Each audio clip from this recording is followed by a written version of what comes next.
In this video, we'll look at the reactions of copper 2+ ions in solution.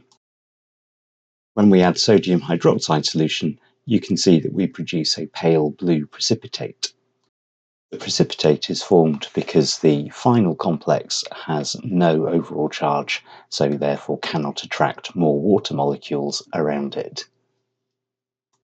In the chemical equation, we can see that the hydroxide ions act as a base, removing 2 protons from water molecules and leaving us with the copper 2 hydroxide precipitate. In the reaction with dilute ammonia solution, we can see that the ammonia first of all acts as a base and removes protons from the water, producing the same pale blue precipitate of copper 2 hydroxide.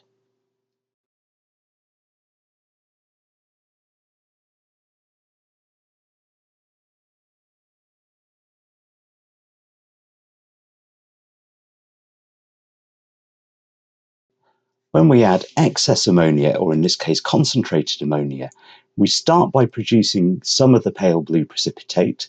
However, that pale blue precipitate dissolves as we add more ammonia. The ammonia ligands replace the water molecules in the complex ion, producing this dark blue solution of copper 2 with the ammonia as the main ligand.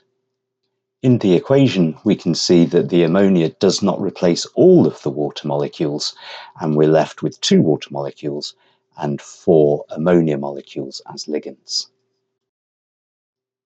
When we add concentrated hydrochloric acid as a source of chloride ions, the chloride ions replace the water molecules around the copper complex and produces copper 2 chloride, which is a yellow colour. Because the chloride ions are negatively charged and quite large, we can only fit 4 of the chloride ions around the central copper, and so we now form a tetrahedral complex.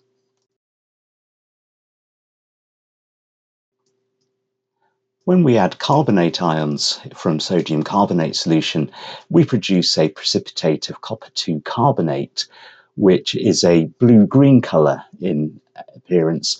However, in this case, you can't really see the greeny colour. And finally, all of the copper 2 complexes, from left to right, we have aqueous copper 2, then we have the copper 2 hydroxide by adding ammonia, the amine complex, the copper chloride complex, and copper carbonate.